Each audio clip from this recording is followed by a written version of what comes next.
आने वाले हैं उनकी लिस्ट इधर हमें सौंप दी जाए ताकि उनको नाम से पुकारा जा सके और वो लोग यहाँ सामने आकर के बैठेंगे। 1 घंटा। अभी मैं पुनः पूज्य पाद महापंडित पूज्य भदंत आचार्य प्रियदर्शी थेरो जी को मैं आग्रह करता हूँ, क्षमा चाहता हूँ कि बीच में इस कथा प्रसंग में आपको रोकना पड़ा। और दूसरी बात, हमारे यहाँ कोई अतिथि आता है तो अतिथि देवो भव की परंपरा में हम अतिथियों का ही सम्मान करते हैं। हम अतिथि से गेस्ट से हम होस्ट लोग सम्मान लेते नहीं हैं।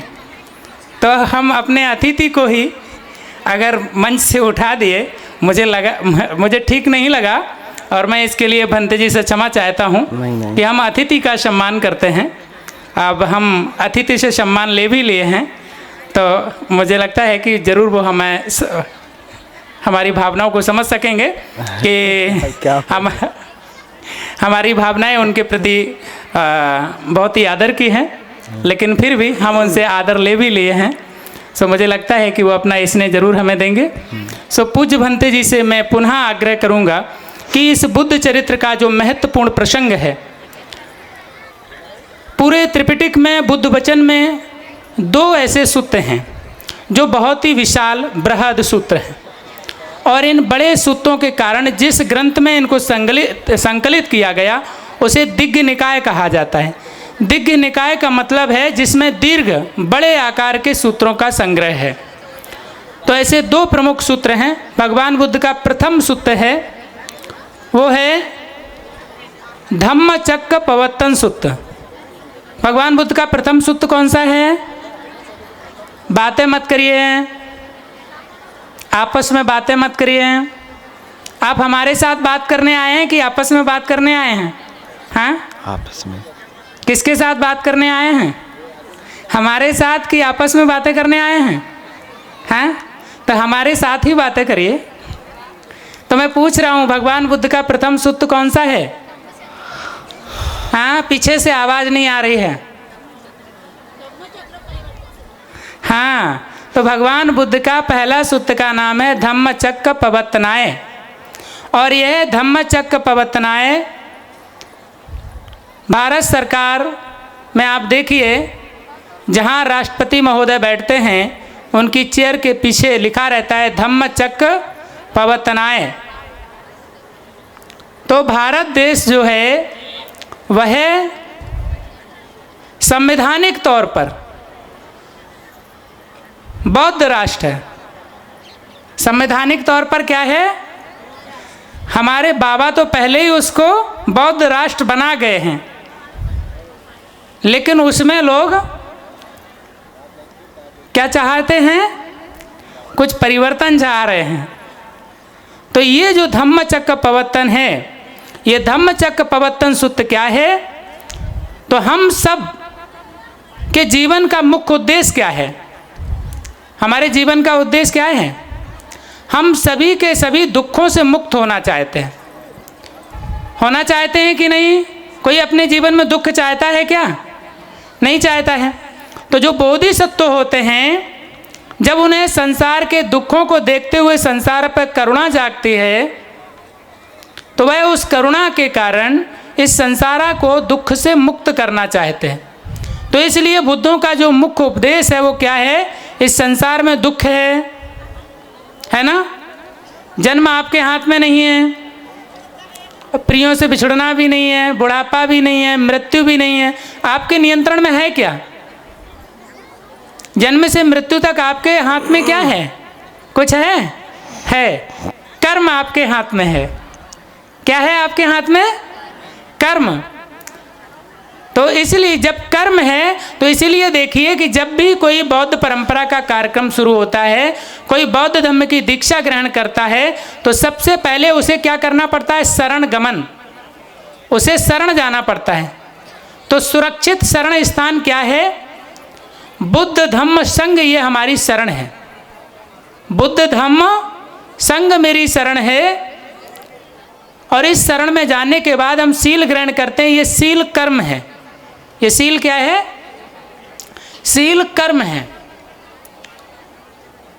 और ये जो कर्म है, कर्म दो ही प्रकार का होता है, एक अच्छा और एक बुरा। तो बुरा कर्म याद आकर के भी हमें दुख देता है कि नहीं? बुरा कर्म यदि आपका याद आए तो आपको प्रसन्नता मिलती है क्या? दुख होता है। और अच्छा कर्म याद आए तो प्रसन्नता होती है ना। तो ये जो कर्म है याद आकर के भी सुख देता है और याद आकर के भी दुख देता है। तो इसलिए कर्म ही जब मेरे हाथ में है तो इसलिए ये सील हमारे जीवन का आधार है। और इसलिए पंचशील दिया। तो 5 सील जो है, हिंसा, चोरी, व्यभिचार, मिथ्या वचन और नशीली वस्तुओं का सेवन, जुआ, ये सब क्या है? ये पाप कर्म है। पाप कर्म वो होता है पापाय पर पीड़नम, जो दूसरों को पीड़ा देता है। जो दूसरों को पीड़ा देता है वो क्या है? पाप कर्म है। हिंसा करना दूसरों को पीड़ा देगा कि नहीं? लेकिन ये हिंसा करना, चोरी करना दूसरों को ही पीड़ा नहीं देता है, खुद को भी पीड़ा देता है।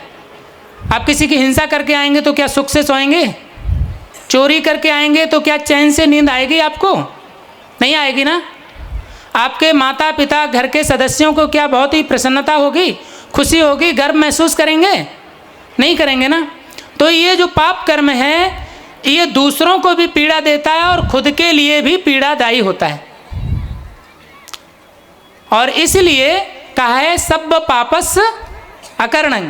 क्यों नहीं करना है? क्योंकि पाप जो है वो पर पीड़ादायी भी है और स्व पीड़ा, खुद के लिए भी कष्टकारक है, दूसरों के लिए भी कष्टकारक है। और इसलिए जो कुशल कर्म है, तो अगर हिंसा नहीं करेंगे तो क्या करेंगे? मैत्रीपूर्ण कर्म करेंगे। और मैत्रीपूर्ण कर्म करेंगे तो मैत्री की भावना करेंगे। अगर आप सुबह उठ करके और शाम को सोने से पहले यदि आप मैत्री भावना करते हैं कि अपने स्वयं से लेके अपने प्रिय मित्र, तटस्थ मित्र, अपने अप्रिय मित्र, अपने माता पिता, गुरु उपाध्याय से लेकर के अपने पड़ोसी, अपने नात रिश्ते, अपने तहसील, जिले, राज्य और देश के समस्त लोगों पर मैत्री भावना करें कि ये सभी सुखी हों, आनंदित हों, दुख मुक्त हों, रोग मुक्त हों, द्वेष मुक्त हों, इन्हें कोई दुख ना दे, इन्हें कोई मारे नहीं, इन्हें कोई सताए नहीं, इन सब का मंगल हो। और पूरे देश पर ही नहीं तो पड़ोसी देशों पर मैत्री भावना करें। पड़ोसी देशों में, पूरे विश्व में जहाँ कहीं भी मनुष्य प्राणी रह रहा है उन सब पर मैत्री भावना करें। और इस धरा पर जितने भी जीव हैं, जन्मे अजन्मे, दृश्य अदृश्य, सूक्ष्म अति सूक्ष्म, रेंगने वाले, दौड़ने वाले, पालतू पशु, जंगली जानवर और आकाश में उड़ने वाले पक्षी और जल में रहने वाले समस्त जीव, ये सभी सुखी हों, आनंदित हों, दुख मुक्त हों, रोग मुक्त हों, द्वेष मुक्त हों, इन्हें कोई दुख ना दे, इन्हें कोई मारे नहीं, इन्हें कोई सताए नहीं, सबका मंगल हो, सबका मंगल हो, सबका मंगल हो। ऐसी मैत्री की भावना करते हुए आपका शाम होता है और आपकी सुबह भी इसी मैत्री की साधना से होती है। तो आप पाणाति पाता बेरमणि, ये जो पहला सील है आप इसका पालन कर पाएंगे। और जो ऐसी भावना करके जीता है वह अपने जीवन में भय से मुक्त होकर के जिएगा, वह पुण्य कर्मों का संचय करेगा, वह खुद के लिए भी कल्याणकारी होगा, दूसरों के लिए भी, उसके माता पिता, नात रिश्तों से लेकर के वह समस्त जीव सत्ता के लिए उसका जीवन कैसा है? पावन है, पुण्यवान है। तो परोपकाराय पुण्डाय पापाय परपीडनम, जो परोपकार होता है, परोपकार के लिए जो हम काम करते हैं, दूसरों के हित के लिए, बोधिसत्व का पूरा जीवन परोपकार के लिए होता है, दूसरों को उत्थान के लिए होता है, समाज हित के लिए होता है। तो बोधिसत्व इसी विचार के साथ जीता है। और ये जो मैत्री की साधना है यह 5 सीलों के साथ उसका गहरा रिश्ता है। आप 5 सीलों को और गहराई से उनमें पुष्ट होने के लिए मैत्री की साधना आपको प्रबल रूप से आपको समर्थ बनाती है। और एक सील का आप पालन करते हैं तो इस पहले सील से बाकी 4 सीलों का एक गहरा रिश्ता है। तो यही कर्म है जो आपके हाथ में है और इस जीवन में कुछ भी हाथ में नहीं है। इसलिए बुद्ध ने कहा कम्मस्य का मानव सत्ता, ये पूरी मानव सत्ता जो है वह कर्म उसका आधार है। कम्म बंधु, कर्म ही आपका बंधु है, कम्म दायादा, कर्म ही आपका उत्तराधिकारी है, और कम्म पटिशरणा, ये कर्म ही आपकी शरण है। तो ये मूल आधार है बुद्ध धर्म का।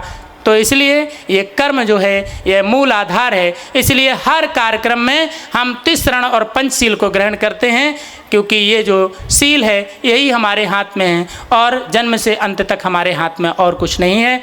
इन्हीं महत्वपूर्ण बातों के साथ मैं पुनः जो वातावरण जो शांतमय और धर्म में बना है, मैं इसी क्रम में मैं पुनः आप सबकी ओर से पूज्य भंते जी को मैं आग्रह करूंगा कि पूज्य भंते जी पुनः हमें भगवान बुद्ध के जीवन की इन महत्वपूर्ण जो प्रसंग हैं, मैं चाहूँगा कि मुझे पुनः उनका मार्गदर्शन करें। पूज्य भंते जी।